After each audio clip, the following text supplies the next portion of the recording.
The calamities by land and sea, the unsettled state of society, the alarms of war are portentous.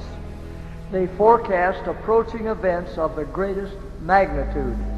The agencies of evil are combining their forces and consolidating. They are strengthening for the last great crisis. Great changes are soon to take place in our world, and the final movements will be rapid ones. The time of trouble, which is to increase until the end, is very near at hand. We have no time to lose.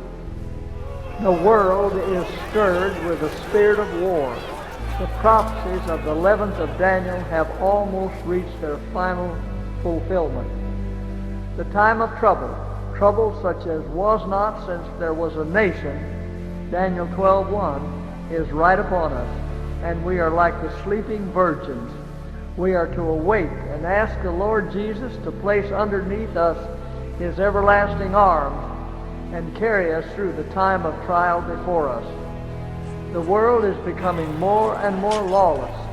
Soon great trouble will arise among the nations, trouble that will not cease until Jesus comes. We are on the very verge of the time of trouble, and perplexities that are scarcely dreamed of are before us. We are standing on the threshold of the crisis of the ages.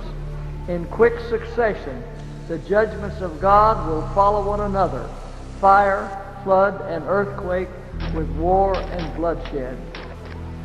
There are stormy times before us, but let us not utter one word of unbelief or discouragement. The nations are in unrest. Times of perplexity are upon us. Jesus declares there shall be signs in the sun, in the moon, and in the stars, and upon the earth distress of nations. Strange and eventful history is being recorded in the books of heaven. Events which it was declared should shortly precede the great day of God. Everything in the world is in an unsettled state. The labor unions are quickly stirred to violence if their demands are not complied with. Plainer and plainer is it becoming that the inhabitants of the world are not in harmony with God. In every mob, wicked angels are at work, rousing men to commit deeds of violence. The perversity and cruelty of men will reach such a height that God will reveal Himself in His majesty.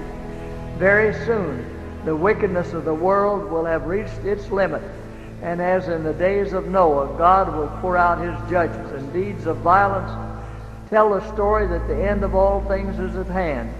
Now, just now, we need to be preparing for the Lord's second coming. The enemy has worked, and he is working still.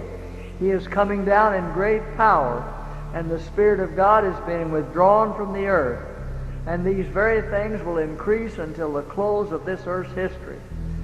The earth's crust will be rent by the outbursts of the elements concealed in the bowels of the earth. These elements, once broken loose, will sweep away the treasures of those who for years have been adding to their wealth. The waters of the deep will overflow their boundaries. Property and life will be destroyed by fire and flood. We should be preparing for the mansions that Christ has gone to prepare for them that love Him.